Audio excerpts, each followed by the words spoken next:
नमस्कार साथियों, आज हम आपको उस स्थान पर लेके चलेंगे जहां भगवान बुद्ध के अस्थियों के अवशेष हैं और ये स्थान है सांची। भारत के मध्य प्रदेश राज्य के रायसेन जिले में ये स्थित है, एक छोटी सी पहाड़ी पर सांची नगर के पास। जब हम भोपाल से चलते हैं तो ये कर्क रेखा का स्थान आता है जहां पर सभी यात्री लगभग रुकते हैं और अपनी फोटोग्राफी करते हैं।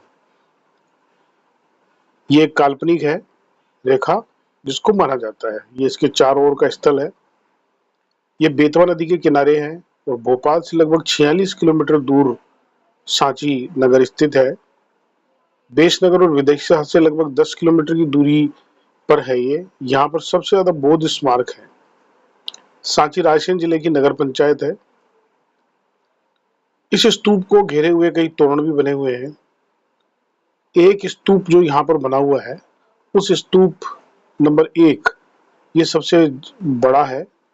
इसके पास में बहुत सारे लघु स्तूप है। ये सांची के लघु स्तूपों के दर्शन आपको करवा रहे हैं। इन्हीं के समीप एक गुप्तकालीन पाषाण स्तंभ भी है। सांची का महान मुख्य स्तूप मूलतः सम्राट अशोक ने तीसरी शती ईस्वी पूर्व बनवाया था।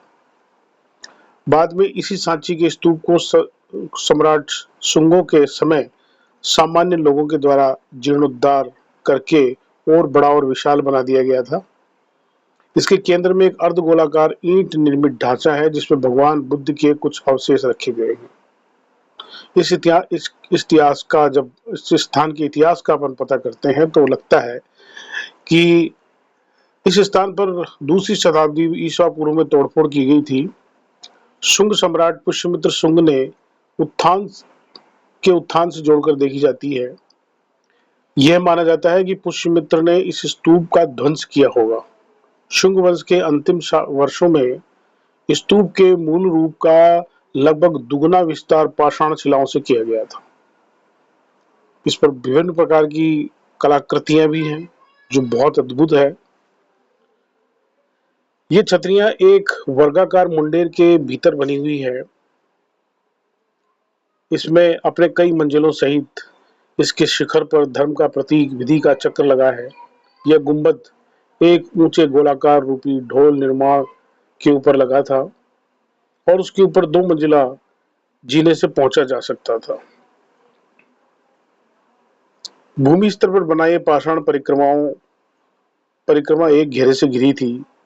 इसी के बीच प्रधान दिशाओं में कई द्वार भी बने हुए हैं। एएसआई ने जो है यहाँ पर संरक्षण का बहुत ज्यादा कार्य किया है।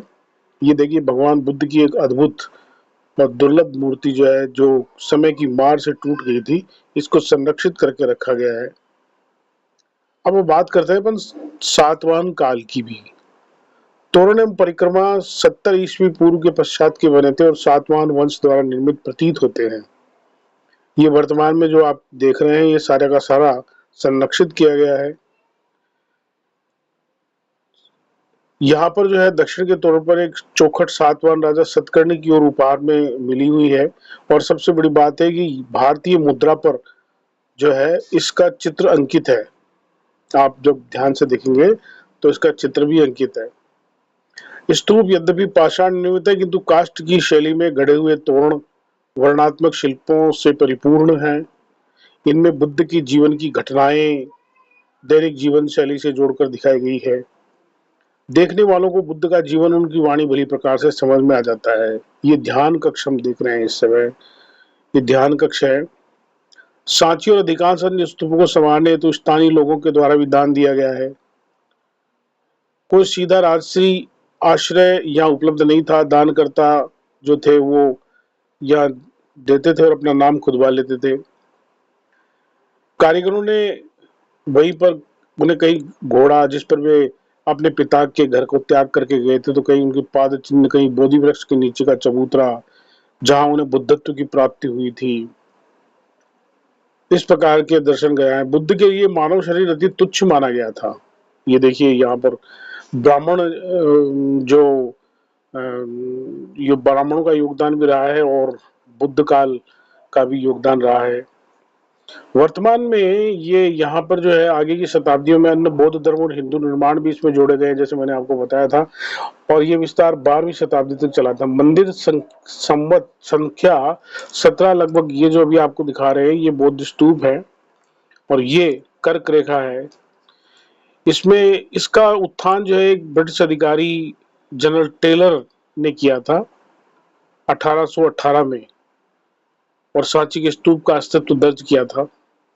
तो ये लगभग बहुत अच्छा है। ये हमारी टीम के साथ हम यहाँ पर आए हुए थे। हमारे चैनल आर्कियोस ऑन व्हील्स को सब्सक्राइब करें और इसी प्रकार के अन्य जानकारी युक्त जो है वीडियो देखते रहें। धन्यवाद।